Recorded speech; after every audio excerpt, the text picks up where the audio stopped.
Hi everyone, you are watching the Chrissy B Show. We are the UK's only TV programme that's dedicated to your mental health, well-being and success. Now we all know how important feeling good about ourselves is for our mental health, and today we're treating one special guest to a makeover. I'm delighted to be joined by Melissa Pryor, who overcame a difficult childhood of emotional and physical abuse and a further struggle with PTSD. She'll be treated to a makeover from our very own Ursula Jones. And as part of our health and well-being section, we'll also be hearing from sleep expert Nerina Ramlakhan, who'll be telling us all about the many benefits sleeping well can have on our mental health and well-being. We'll also be catching up with this week's news with Pax Brown, and later on I'll be giving you my 3 tips on how to stop worries from disturbing your sleep. Now, sleeping is known to be a highly active process during which the day's events are processed and energy restored. It can be quite a mysterious time, and there are many sides to sleep that lots of us remain unaware of. Did you know, for instance, that 12% of us dream entirely in black and white? And before colour telly was introduced, only 15% of us dreamt in colour. The record for the longest period without sleep was set by Californian student Randy Gardner, who went 11 days without any form of sleep. This is not recommended, however, as many people have died from sleep deprivation. In fact, sleep deprivation is known to kill faster than food deprivation. But how do we sleep here in the UK? Well, 1 in 4 married couples sleep in separate beds, unfortunately, whilst 41% of the British population sleep in the fetal position. It's even scientifically proven that there's a link between your sleeping position of choice and your personality.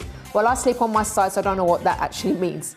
Now, high earners get the best sleep, no surprise there, and different cheeses actually produce different types of dreams, with Cheshire cheese the most peaceful and Stilton the most vivid. So do stay off the blue cheese in your midnight feast. So considering we sleep for a third of our lives, it's about time we took it seriously. So let's see how some of you are getting on with some tweets. Alex Wasabi says, New Year, same horrible sleep schedule. Farana says, I love sleep, you forget about pain, problems, stress, everything for a while. Drew says, I've come to the conclusion that it does not matter how much sleep I get, I will always be tired. Kathleen has tried everything, saying, I'm tired 24/7 no matter how much sleep I get. Whilst Jack says, one day I will learn how to sleep early. Well, it sounds like some of us could use a reminder on healthy sleeping habits. So here with me to talk about the benefits of getting a good night's sleep is professional sleep expert and author of Fast Asleep, Wide Awake, Nerina Ramlakhan.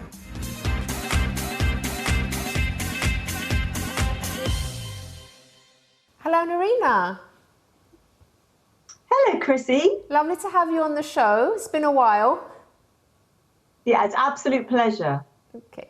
So, Nerina, you'll be helping our viewers today to try and get a good night's sleep. But first of all, can you tell us what actually happens to someone if they're not getting enough sleep? Yeah, I mean, the human body we've been designed to spend about a third of our lives sleeping. Mm-hmm. So there must be some reason for that. So my work in the last 2 decades has shown me that when people over a chronic period of time, over a long period of time, and they're not getting enough sleep, it really starts to undermine their health on so many levels, physically, mentally, emotionally, and even spiritually. Our very ability to be happy and passionate and inspired is affected when we're not getting good sleep night after night. Okay. What could be some of the factors that are causing people not to sleep well or not to sleep enough?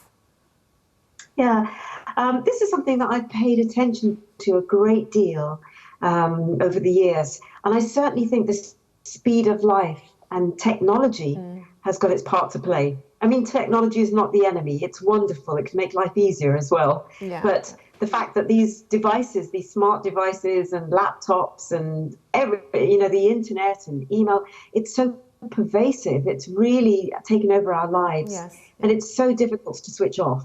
And in order to be able to sleep, we do need to be able to switch off. Mm-hmm. So I think as a society in the Western world, we're becoming very restless. By that, I mean less able to rest.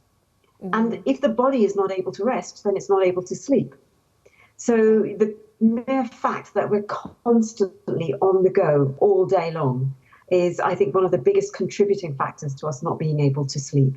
And if you could just learn to pull back from technology, I think that would go a long way towards redressing the balance. Now, it's not just about technology, but I think it plays its part, because as a result of speed of life and the amount of time we spend on our devices, it actually impacts on our lifestyle choices. So people are spending too much time sitting, they're watching television, they're not really engaging with their family, they're on 2 or 3 devices at the same time.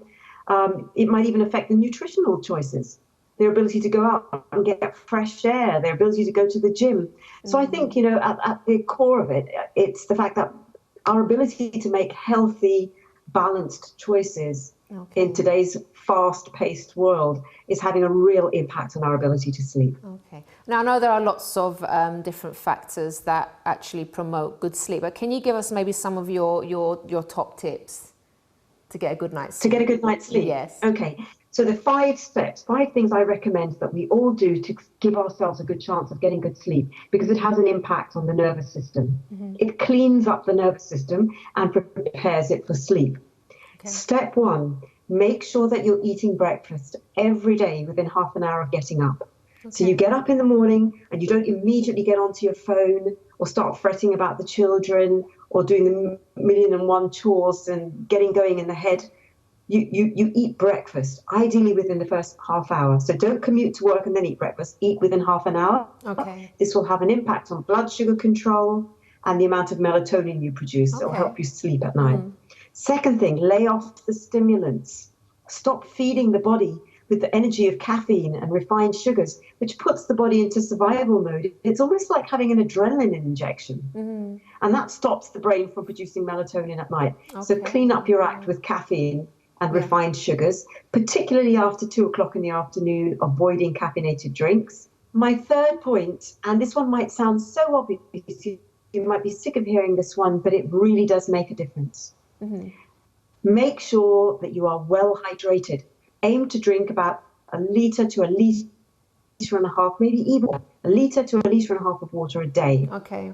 This will help the hormones to shift around the body. It'll help all of your biochemistry, your physiology to function optimally. Okay. The fourth point, switch off from technology about an hour before you get into bed. Wow, that's a hard one. It is a hard one. But if you want to sleep well, you've got to stop bombarding your brain with that light. You've got to stop the body getting hit by all this dopamine. Every time you check your social media, every time you respond to something and you go, ooh, you produce a burst of dopamine, which stops the melatonin from working. Makes sense. And it has a cumulative effect. Just watch the TV. Don't watch TV in bed. Make sure that your bedroom is technology free. I mean, your bedroom should be a sanctuary. It should be an oasis of peace. Yes. It shouldn't be like your work environment or your social media platform environment, So that's the fourth thing, technology. Now, the fifth thing, which is incredibly powerful, really good for the body, really good for the sleep, for your skin, anti-aging. I'm not going to go so far as to tell you my age, but I use this one regularly as well. Get to bed early, at least 4 or 5 nights a week. And this means aim to get into bed around 10:30. You don't have to be in bed asleep, but you want to be off your phones. You want to be doing something restful. Okay. Yeah. Maybe reading a book that inspires you, maybe writing a gratitude journal, praying, meditating, something, or practicing some breath work. But aim to be in bed. That hour to hour and a half before midnight in Chinese medicine and Indian medicine is extremely powerful. And just be in bed and practicing resting at that time for people who are really going through bad periods of insomnia. That can start to heal the relationship with sleep when the body gets used to being rested from earlier, before midnight. Wow, amazing tip. Now, those are my top 5. Okay, but obviously you've got a lot more in your book, which is just to let the viewers know, Fast Asleep, Wide Awake.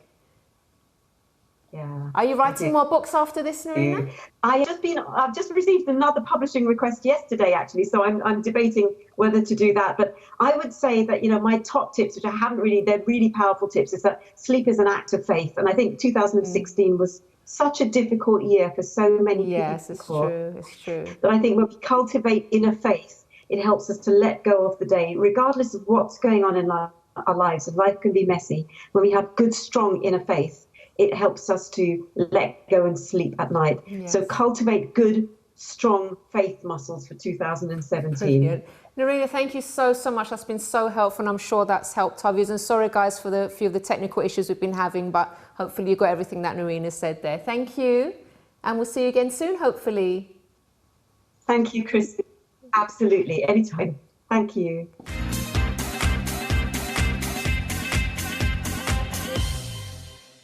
So some great advice from Dr Nerina Ramlakhan there. Now, before we go to break, let's catch this week's news with Pax Brown. So what have you got today for us, Pax?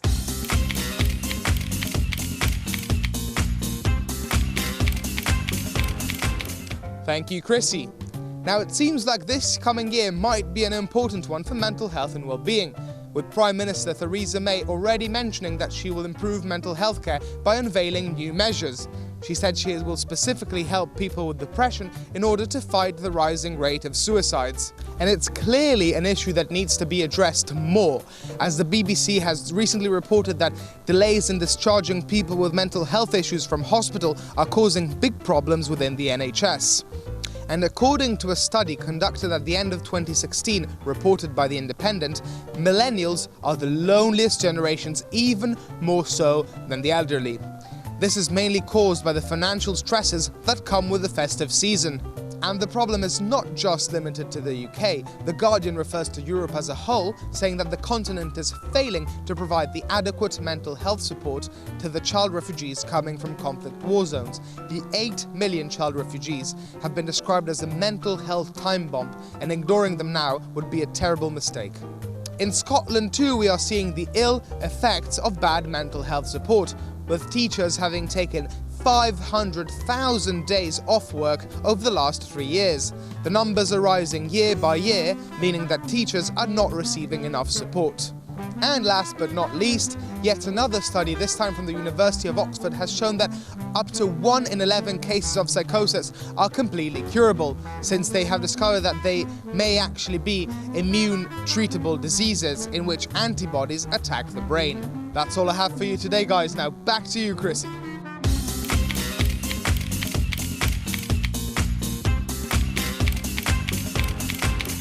Thank you very much, Pax. Well, after the break, I'll be joined by makeup artist Ursula Jones, who'll be showing you some of her go-to makeup tips, and we'll also be seeing how Melissa's makeover went, so don't go away.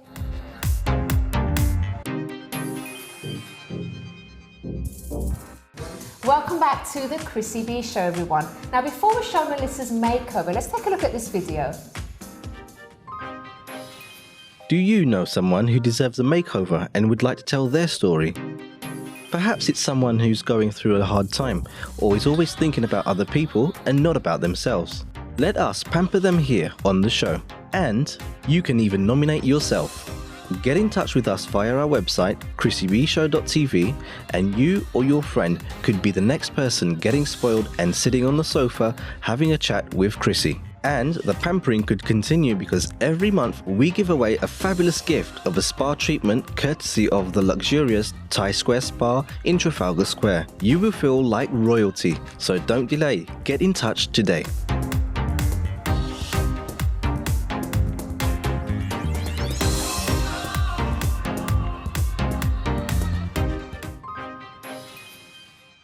So everyone, here we are with makeup artist Ursula Jones and our special guest for today, Melissa Pryor. And doesn't she look amazing? Hello, ladies. Hello. Hi, how are you both? Good, thank you. So Melissa, thank you so much for coming on today. We're going to speak about makeup first, and then we're going to talk about your story after the break, because there's a lot to go through, isn't there? Yes. But I'm sure you're going to help the viewers today. I'll do my best. Yes. And we're here with the lovely Ursula Jones, who is one of our fabulous makeup artists. Thanks. So you did this lovely makeover today. did, Why yeah. did you choose this particular look for Melissa? Well, I gave her a choice, didn't I, Melissa? I said we're either going to go eyes or we're going to go lips, and she's got great skin, so we just wanted to really keep the skin really natural and just have a real pop of colour. And her eyes, if you look at her eye colour, it's really made it sort of pop. It's beautiful, yeah. And just a fresh coat of lip gloss. You know, you don't want to go too heavy with lip liners and things. And yeah, she's a beautiful girl. So She is. What do you think of this look for you? I really like it, especially the eyes. It's really nice. Good. Yeah. What do you normally do, like with makeup? And I'm quite a plain Jane with my makeup. Really? Yeah, I don't wear a lot of makeup. Okay, so this is quite different for you then? Yeah, it's nice though. It's lovely. The eyes are really standing out. It's beautiful. Thanks. Okay, so now Ursa's going to teach us a few things, aren't you? A few tricks? Yeah, just a few things. Yeah. So we've kick-started into a new year, and I'm going to say to all the viewers who are looking to I don't know, like a skin routine. I really feel this whole, you know, the cleansing, the toning, the moisturising is great, but some of us, we don't have the time to do that all the time. So if there's 2 habits that you can take away for 2017, I want them to be just cleanse and moisturise. Cleanse and moisturise. So my first tip is a great cleanser, and I was talking about this earlier, wasn't I? I absolutely love this cleansing water. It's called... I want to pronounce it correctly here. Micellar? We weren't too sure in the back room, weren't we? Micellar, whatever. Yeah, so we'll go with that. But it's brilliant. Now, I suffer from psoriasis and I've got really sensitive skin. So this, I mean, it does say even for sensitive skin, but honestly, I'm not left with any redness. You just dampen a cotton wool pad and it cleanses everything. Now the science behind it is that the particles in the water actually extract the dirt and really give you a deep clean. You don't need to wash it off or anything. It is just a one-step cleansing water. Some people says it tones. I'm not sure if that's necessarily the case. So you know, you could obviously do that step, but this can be used on your eyes, your lips, down your neck. It's brilliant. And then moisturise. If you're going to do it, I would always say try and do it at bedtime, because that's when your skin replenishes at night, so it's really going to give you that nice look in the morning, as opposed to put loads of moisturiser on, then your makeup sort of runs off. So yeah, this is also a great little tip for if you're ever doing eyeliner or tidying up under your eye here. It's great for dampening an earbud, and then you can clear up under the eye. Or if you're doing a winged eyeliner look, so say if we were kind of coming out a bit more here, is dampen the cotton pad, and you can sharpen your eyeliner, so you can, it gives it more of an intense kind of look. So that's my tip 1. My second tip is, you know, I was saying to you in the makeup room, my skin after Christmas was really, I came up in spots, and it was just overindulged. You know, we all did that. Did you good over Christmas? No. Anyone wants. And you know, there's lots of products out there on the market, and you can spend a lot of money on different kind of things to kind of put moisture back into your skin, or, you know, made for all different skin types, but make your own. It's really easy. So you can get these little travel bottles in your drugstores. They come in a lot smaller, and all you have to do is lots of remedies that you can look up on the internet, but this one's just rose water, some jojoba oil, give it a good mix and spritz on your face, and that's brilliant. After using this, spritz, leave that on for a little while, and then just work in your favourite moisturiser. Now, just to clarify, this isn't the same stuff as we would use to, you know, when we set the makeup after. No, it's not the same thing. All this is just a real intense moisturising. Rose water is brilliant for the skin, refreshing your skin. Say for example you had quite an oily skin, or you had quite rosacea or something where your skin can be quite hot. There's different remedies that you can use. Cucumber, you know, you could put parts of cucumber to have that real freshness, and it just takes any redness down on the face. But like I say, go on the internet, there's lots of different remedies, whack them in this little bowl, give them a shake, and off you they're really good. They're really good. Lovely. And it's a lot cheaper, and they last a lot longer. And then just talking about, I've been asked a lot, especially this week, people when I've done makeup lessons are asking what are the kind of essentials to take in a makeup bag. So my client had really oily skin, so my little tip to her was, I don't know if you remember the blotting papers that you used to be able to buy. You can still get them, and they're great, but you can get through them quite fast, and you would just put them along your hair and round here to blot your face. A cheaper way to do it is a pack of tissues. Get your tissues, and I probably won't be able to do it now that... Your nails are lovely. Thanks. You do it on purpose, aren't you? So people can see your nails. Take my nails off. So you want to separate, you know, the tissues, you want to separate it. So you get the 1-ply. This is a 2-ply tissue. Okay, we're almost there, guys. Yay! I should have done here's one I made earlier. So you're getting the thinner part of the sheet, and then what you would do is just kind of like lay it over the skin, and kind of, normally it's in the T-zone that you would get that shininess, and you would just do this, and that is a real good way of soaking up any excess oils. And cheaper, like you said, right? Really cheap, and then there you go. You get 2 for 1 as well, because you're using the same There tissue. you go, bargain. My other little tip would be just to carry in your makeup bag like a small little bronzer, and if you can get the ones with the blushes as well, so it's 2 in 1. There's also ones that you get with a shimmer palette down, and that's what we used on Melissa today, just to highlight sort of the areas of her face here. And then, and then a colour. You're going to be distracting me in the interview now. Later on.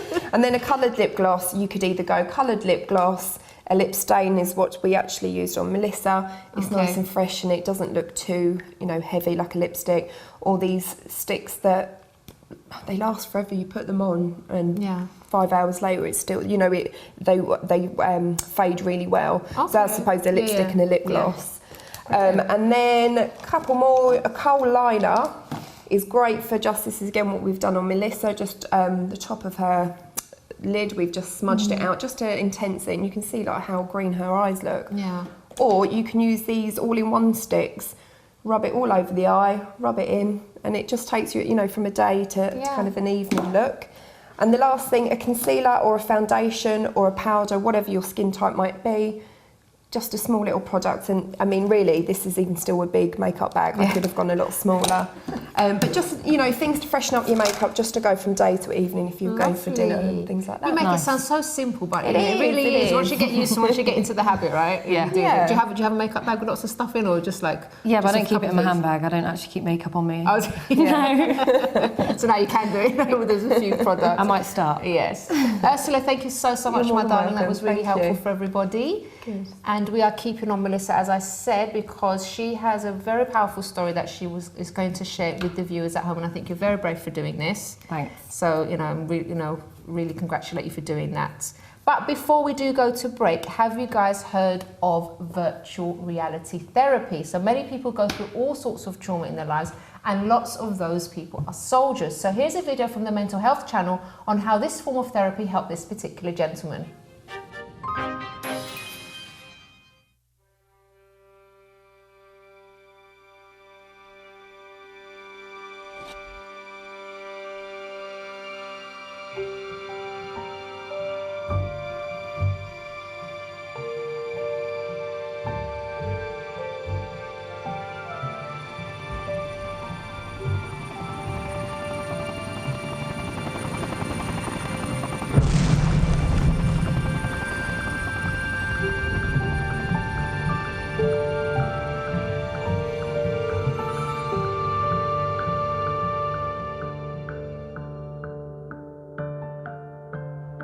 When virtual reality first came into the public consciousness in the early to mid-90s, psychologists were starting to think, this might be a great tool for exposure therapy.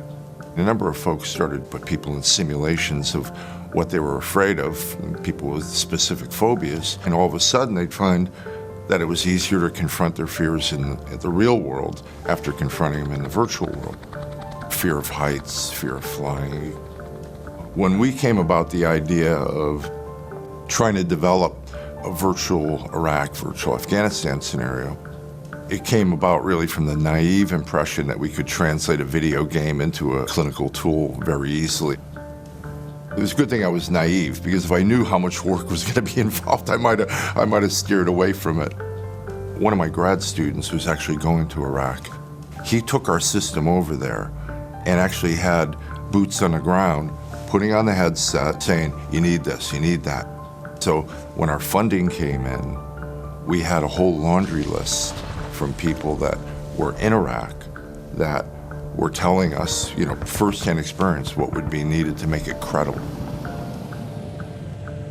It was early morning, pre-dawn, so it's pretty dark. Something like that? Yeah, perfect. Are there clouds in the sky? Yeah. The key with exposure therapy is it's not passive. They're encouraged to narrate their difficult experiences. Meanwhile, the clinician has a control panel. The clinician tries to emulate the elements that the patient is narrating. I got some helicopters coming down here off to my left flank. We can do that for just about any sensory element that you could imagine. We can even control the smell. We want people to be engaged in their trauma memory. After we pushed through Nasiriyah, we had got bogged down pretty well. And as you got out, there are more and more fuller pieces of the vehicles, fuller pieces of the bodies. And I first noticed a bus driver coming up alongside the guy. I have him on my scope. I'm checking out the driver. Looks like there might be some movement coming along the back of the vehicle. So looking down, I just see nothing but legs and just torso. See my driver, he has no legs, just his lower entrails are all bubbling. As I go to look away, I remember looking back and then seeing movement come up on scope, and I see him, and I swear I see his finger move, like he's like, don't shoot. And right before I shoot him, I lose sight of him, I can't see him anymore. And then we go a little bit further, I hear a pop, somebody that one of the back trucks dumps him. And so that's pretty much what I remember of that guy, so that's my drive through Nasiriyah. You went 10 years before you could describe that day in the session. What was it that pulled that out of you? It was actually the seeing everything, because I didn't do anything for a long time. Just all the different range of emotions, what you feel when you see that, and that's another human being that he's completely gone. So it's a little difficult, and that's part of the therapy brought that back, and it's just like one of those something that I remember completely sharply, but I never for 10 years I never talked about. Basically by having somebody confront their fear and learning that it no longer poses a threat, eventually they become more comfortable. You're helping people confront rather than avoid, and then they find out that threat doesn't exist anymore. It's those layers that the virtual reality kind of peels back. Like I said, having that visor on in a weird way is like a protective helmet, like nobody could interfere in your own little space, and you could talk about it. Every now and then the issue comes up, well, you're going to put somebody back in the world that caused them all that pain. Aren't you worried about re-traumatizing them? This has always been an issue that people bring up about exposure therapy. Exposure therapy has really been one of the more effective categories of treatment, certainly more so than medications. It's less like going to see a therapist, and I think that makes it easier for some to participate. We have advances in the technology. The graphics are getting better, the control interfaces are better. I think we have the perfect climate to look at how these applications may benefit people clinically. Aside from PTSD, for cognitive training after a brain injury or a stroke, physical training. We're not going to virtualize every form of treatment, but we're going to look very carefully at what works in the real world with traditional forms of treatment, and how can we make it better with this technology.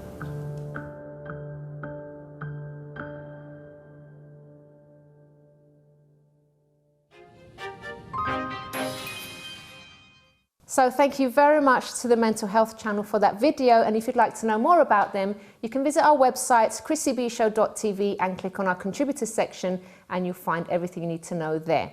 Well, don't go away, because after the break, as I said, I'll be sitting down with Melissa and hear her emotional struggle with PTSD.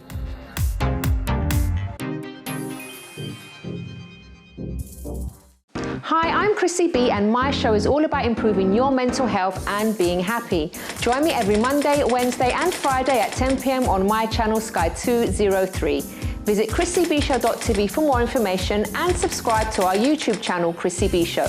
You can also follow us on Twitter and Instagram at Chrissy B Show, and on our Facebook page, The Chrissy B Show.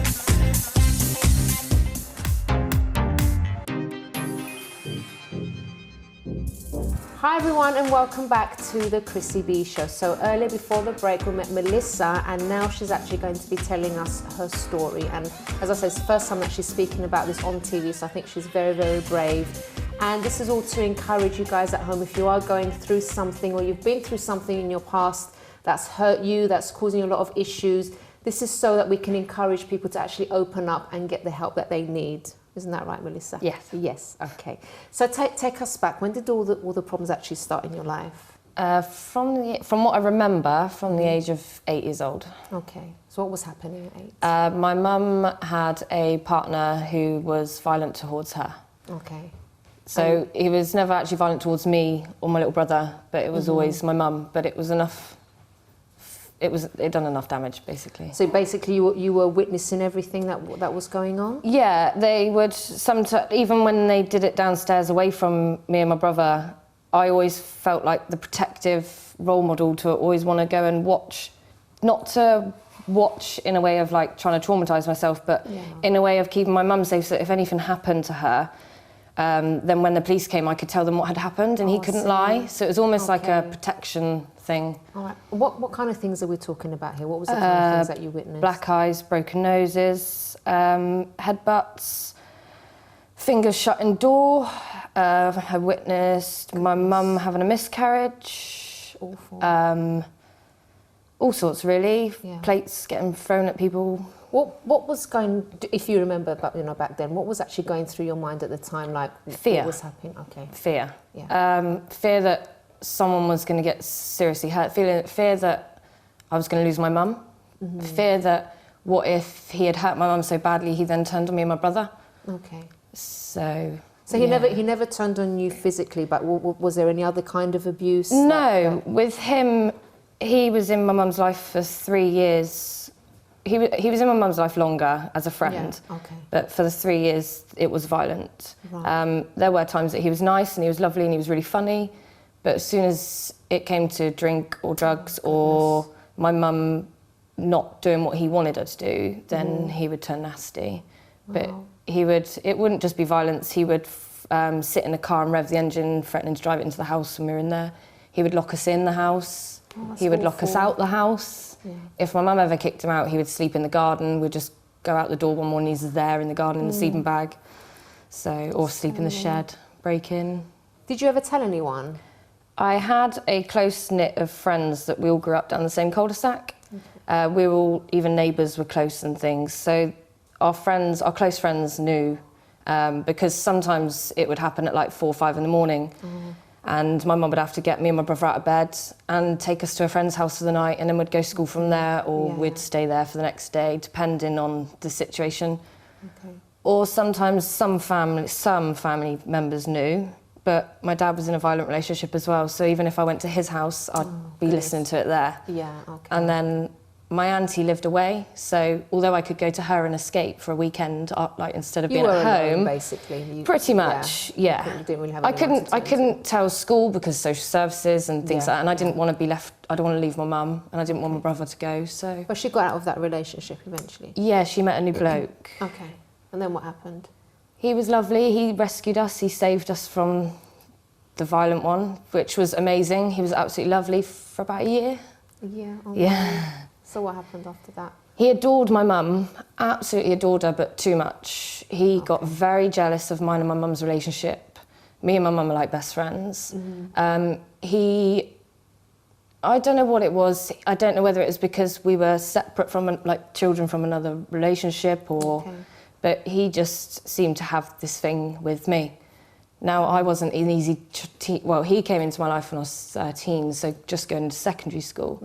So I wasn't an easy teenager. I had stuff going on from what had happened previously, then being a teenager, then going into new school and... So then, supposedly you're being kind of rescued, but then he started to be really horrible to you? Very manipulative, very controlling.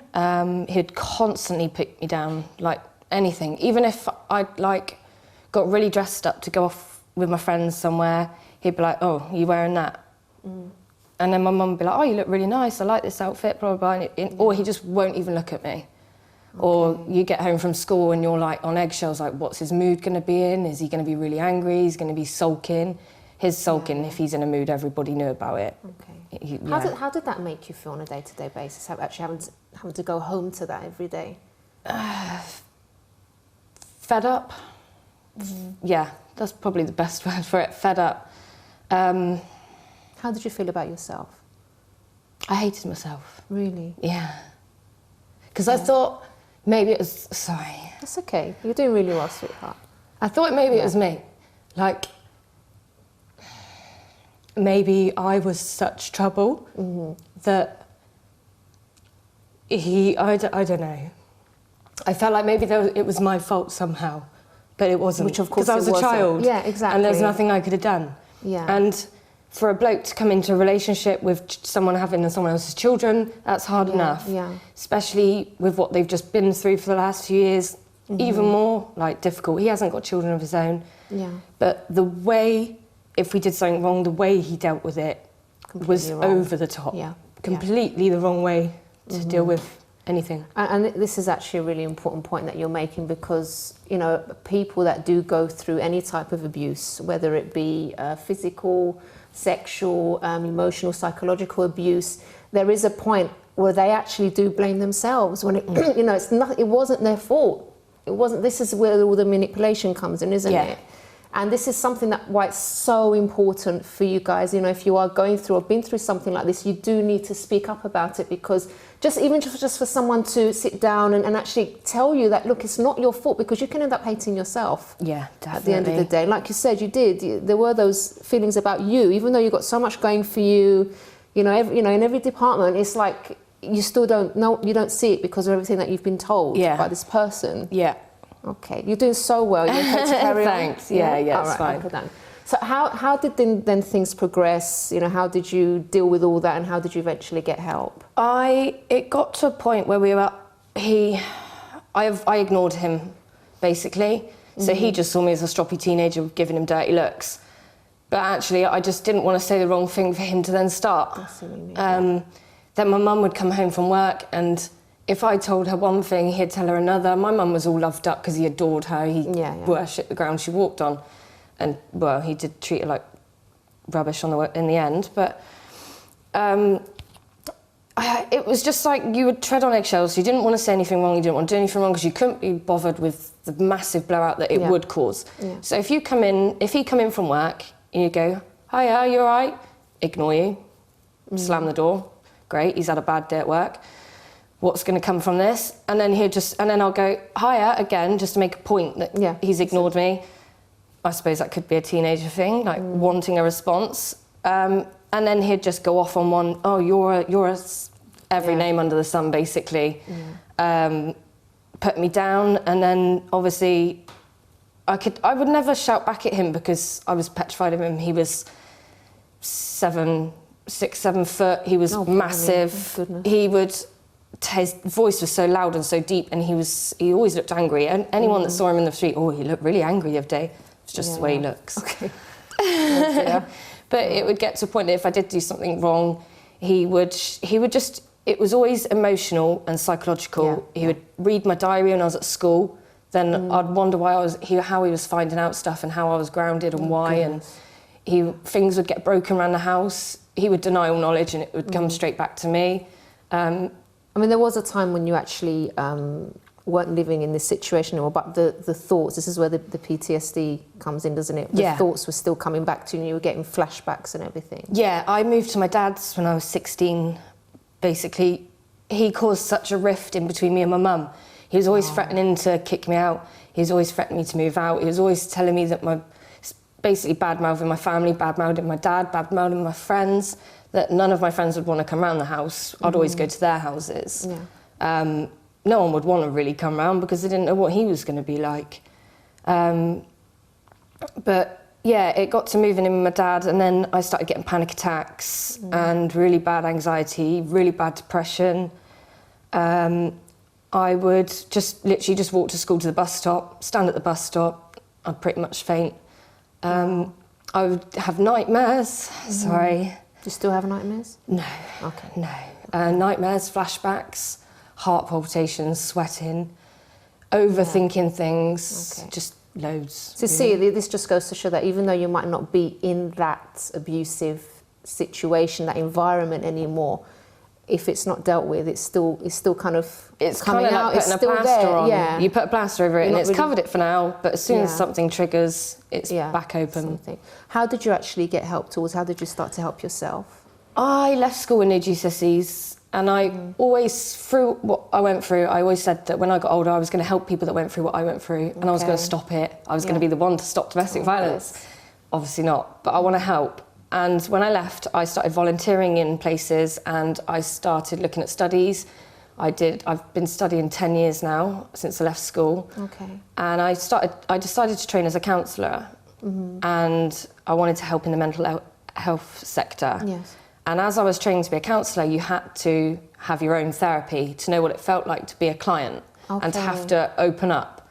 Right. Now, I was scared because I thought that if I did, then I wouldn't be able to finish the course because I thought maybe I was too damaged to help to basically do the course. but I wasn't. And after 5 years of therapy, 4 years of therapy, counselling, I managed to deal with my demons, as they call them. Yeah. And I managed to help. I learned about behaviours and things, and I noticed my mum's partner's behaviours and triggers. Okay. And I sat with my mum one night and made her aware of everything, and she looked at it all, and I think a light just switched for her, and she kind of went, oh my God. And then from that day, we just ignored him around the house for 2 weeks, just didn't talk to him at all. Within 2 weeks, he left. Really? Wow. And my mum had been every time my mum would try and get him to leave, he would guilt trip her, he would cry, he'd beg her, he'd tell her that it wouldn't happen again, and it was all me. So you really saved your mum as well, didn't you? And my brother. Yeah, and your brother. Yeah. Wow. What's your outlook on life now, Melissa? How are things? Life's too short.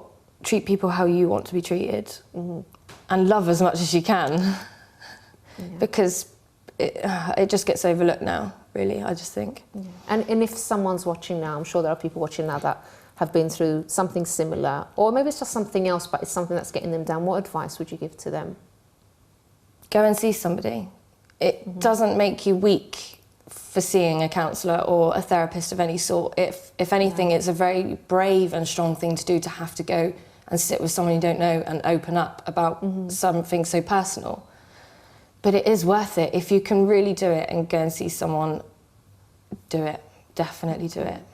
Melissa, you've been absolutely amazing. Thank you so much for you. sharing your story. I know it was hard, yes, but you've done it. You've shared it on TV, and I'm sure that's going to help so many people open up and get the help that they need. Thank you so much. Thank you. Well, guys, after the break, I'll be hearing from Ben Cooper on how exercise can help make your whole body feel and look rejuvenated.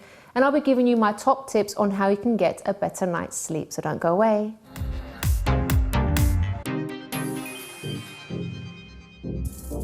Welcome back to the Chrissy B Show, everyone. Now, it's a fact that exercise can actually better your sleeping habits. So before I tell you 3 ways to stop worries from disturbing your sleep, let's see some exercises that can make your whole body look and feel good with our fitness expert, Ben Cooper. Hi and welcome to Move 360 Studios. My name is Ben. We're here with the Chrissy B Show. And today is all about feeling good. So I'm going to get as many muscles working in the body as possible. So the whole body feels good. It feels like it's had a great workout and you end up feeling better. First exercise we're going to do, we just need a couple of dumbbells. If you haven't got dumbbells, just use some books, or some cans, anything you've got at home. Just hold them in front of you. We're going to squat down and come up. Squat down and come up. Holding the dumbbells this way keeps your back nice and upright, and you get to work your biceps and your upper back at the same time as you're squatting.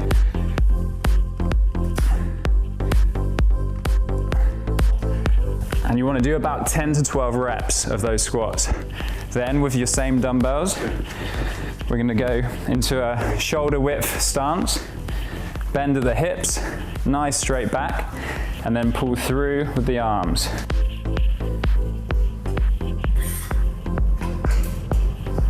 So like a scarecrow, just a few teaching points, just let the arms hang down and then you're pulling back from the elbows. If you don't have weights, you can just hold yourself like this with the arms out and hold for about a minute. That'll be quite tough because that'll really work the extensors in the back. Okay. And now we're going to go on to our push-ups, which are down onto the mat. So you're just going to use your body weight. A few teaching points on how to do a proper push-up. Make sure your chin stays in. So watch me when you do it, and then I'll explain it again. So down, chin comes in.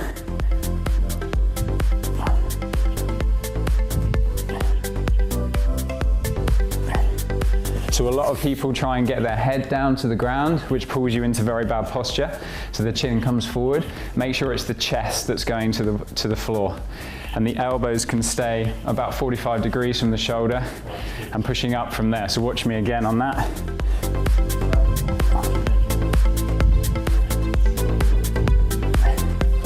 Okay, and then you should have a really good push-up that works your abs, your chest, your arms, pretty much your whole body along with the rest of the exercise. If you struggle to do a full push-up, you can do a slightly easier version, which you stay on your knees, so cross your feet at the back, but make sure again the same principles, the chin stays in chest to the floor, and back up. Okay, you don't want to do it like this. That's not a push-up. We're going to go here, hips come forward, chest comes down, chin stays in.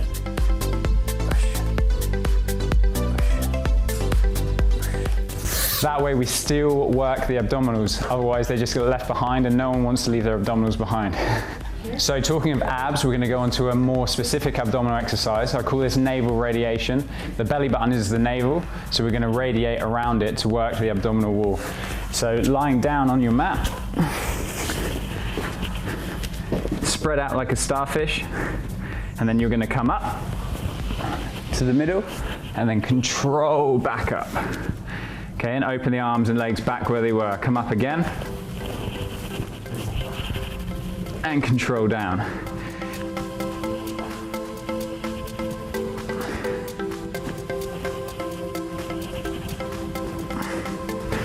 So when you're doing that one, try and keep your tongue to the roof of your mouth.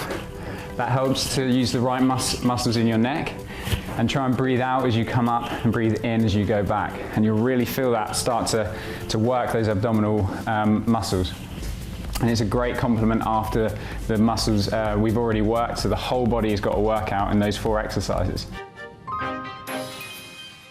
Thank you very much to Ben Cooper there.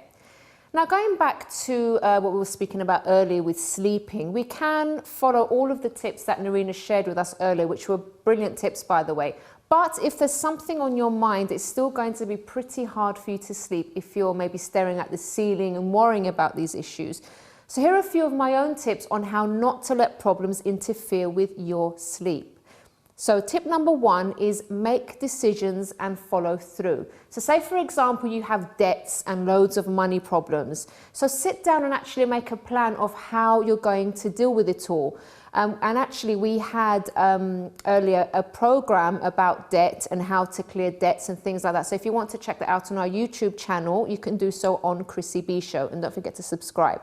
But then you say, but Chrissy, I have no idea, how I'm going to deal with it. So then it's best to actually book an appointment with an advisor. There's lots of free ones out there, and all you have to do is, watch the show that we did, as I said earlier, do some research online, and you can actually find people that can help you. And then, so let's take another situation. Maybe you have an issue with a loved one, or maybe your boss or someone at work, and you keep going over it over and over again in your head.